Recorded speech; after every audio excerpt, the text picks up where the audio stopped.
আসসালামু আলাইকুম। এই ভিডিওতে আমরা জাভাস্ক্রিপ্টের উইন্ডো নেভিগেটর নিয়ে আলোচনা করব। সো উইন্ডো নেভিগেটর জিনিসটা কি?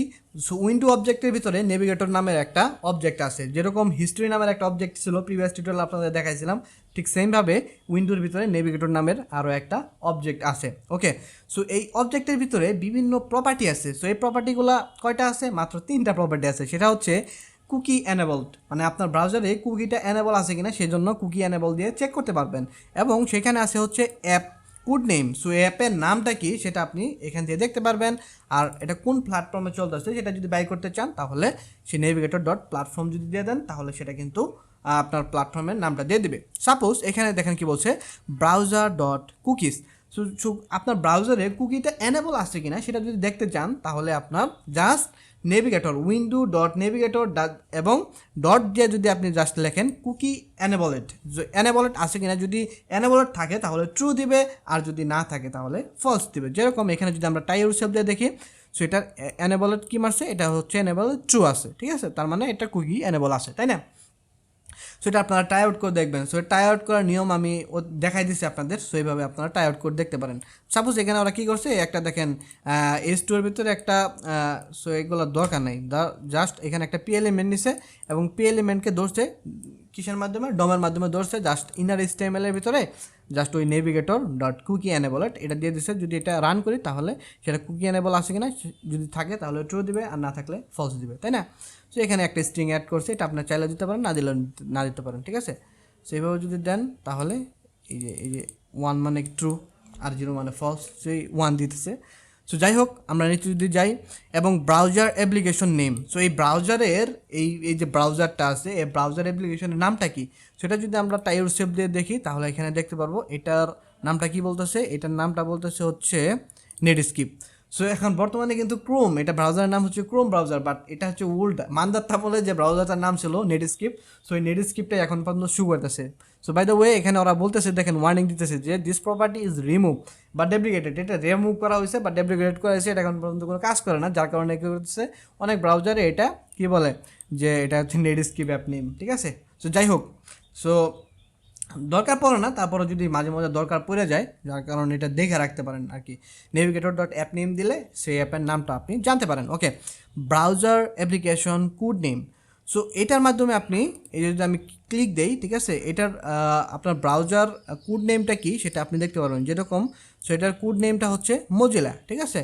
সো এই যে এখানে দেখেন কোড নেম ইজ, সো এটার কোড নেমটা হচ্ছে মোজিলা। সো আপনার যে কোড নেমে চলবে সেটা এখানে কিন্তু শো করবে, ঠিক আছে? সো এটার কোড নেম হচ্ছে মোজিলা কোড নেমে চলতেছে। ওকে, সো এটাও কিন্তু ডেপ্লিকেটেড ওয়ার্নিং দিয়ে বলতেছে, ঠিক আছে, দিস প্রপার্টি রিমুভ ডেপ্লিকেটেড, কারণ এটাকে বলছে লেটেস্ট ওয়েবসাইটের স্ট্যান্ডার্ড এগুলো কাজ করে না। অনেক ব্রাউজারের মোজিলা শো করতেছে, যেটা আমরাও দেখতে পাচ্ছি। যখন আমরা ক্রোমে যেতেছি, ক্রোমে যেয়ে ক্লিক করতেছি আমাদের কি মোজিলা শো করাই দিতেছে। সো এই জিনিসগুলো এইটার ভিতরে আছে। তাছাড়া এখানে কি বলছে ব্রাউজার ইঞ্জিন, এবং সো এখানে ব্রাউজারের ইঞ্জিনের যেটা আছে সেগুলোও আমাদের দেখাবে। নেভিগেটর ডট প্রোডাক্ট যদি দেই তাহলে সেটা আমাদের দেখাবে যে আসলে কোন প্রোডাক্ট এটা চলতেছে। যেরকম এটা গিগো চলতেছে, এটাও ডেপ্লিকেটেড, এখানে বলে দিচ্ছে এটাও কি বর্তমানে এগুলো কোনো কাজ করে না। সো এগুলো আমাদের বর্তমানে ওইরকম দরকার পড়ে না, তারপরেও যদি দরকার পড়ে যায় জাস্ট আপনি জেনে রাখেন, ঠিক আছে? এবং ব্রাউজারের ভার্সন, এটা কোন ব্রাউজারের ভার্সনে চলতেছে সেটা যদি আপনি জানতে চান জাস্ট এখানে আপনি নেভিগেটর ডট অ্যাপ ভার্সন দিবেন, ঠিক আছে? অ্যাপ ভার্সন যদি দেন সেই ভার্সনটা কত, এই ক্রোমের ভার্সনটা বর্তমানে চলতেছে হচ্ছে এই যে 5.0, এই যে, এবং আমার যে ইটা আছে বা পিসিটা আছে সেটা কি, সো ইন্টেল ম্যাক ওএস, কত অপারেটিং সিস্টেম চলতেছে, কী কী না আছে সব আমাদের কিন্তু এখানে বলে দিবে। ওকে, সো আমরা যদি আরেকটু নিচে যাই, সো এখানে বলছে দ্য ব্রাউজার এজেন্ট। সো এই ব্রাউজারের এজেন্টটা কি সেটা যদি আপনি জানতে চান, ইউজার এজেন্ট নামে একটা আছে, নেভিগেটর ডট ইউজার এজেন্ট। সেখানে যদি যাওয়ার পর এই ইউজার এজেন্টটা বিভিন্ন ইনফরমেশন আপনার ব্রাউজারের ইনফরমেশনটা দিবে এখানে, ঠিক আছে, ডিভাইস ইনফরমেশন।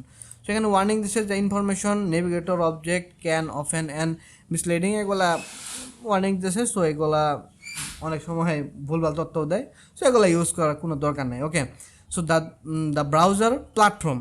সো এই ব্রাউজারটা কোন প্ল্যাটফর্মের তৈরি সেটা যদি আপনি দেখতে চান তাহলে কিন্তু এখান থেকে দেখতে পারবেন, ঠিক আছে। সো এটা আমার এই ডিভাইসটা, ঠিক আছে, কোন প্ল্যাটফর্ম দিয়ে চলতেছে সেটা যদি আমি দেখতে চাই তাহলে এখানে দেখতে পারবো, সেটা হচ্ছে ম্যাকিন্টেল। যেহেতু আমি ম্যাক ইউজ করতেছি যার কারণে এখানে ম্যাকিন্টেল শো করতেছে। আপনি যদি উইন্ডোজ ইউজার হয়ে থাকেন তাহলে এখানে উইন্ডোজ শো করবে। ওকে, সো এইভাবে একটা একটা করে আপনারা দেখার চেষ্টা করবেন।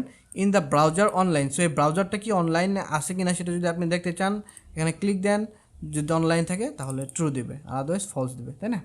ওকে, এবং জাভাস্ক্রিপ্ট এনেবল, সো এই ব্রাউজারে জাভাস্ক্রিপ্ট এনেবল আছে কিনা, যদি থাকে তাহলে ট্রু দিবে, আর যদি না থাকে তাহলে ফলস দিবে। সো এটার কি আছে, সো এটার জাভাস্ক্রিপ্ট এনেবল এখানে ফলস ওরা মানে এনেবল করে রাখা নেই, ফলস বলতেছে, ঠিক আছে। সো অনেক ব্রাউজারে আপনার ফলস বলবে, আবার অনেক ব্রাউজারে আপনার ট্রু বলবে, ঠিক আছে। সো যেরকম এই ক্রোমের ভিতরে এটা এখন এনেবল করে রাখে না, ফলস বলতেছে। ওকে, সো এই হচ্ছে জাভাস্ক্রিপ্টের নেভিগেটরের সম্পূর্ণ বিস্তারিত, এবং নেক্সট টিউটোরিয়াল দেখা হচ্ছে জাভাস্ক্রিপ্টের পপ আপ অ্যালার্ট নিয়ে। So till then take care, আল্লাহ হাফেজ।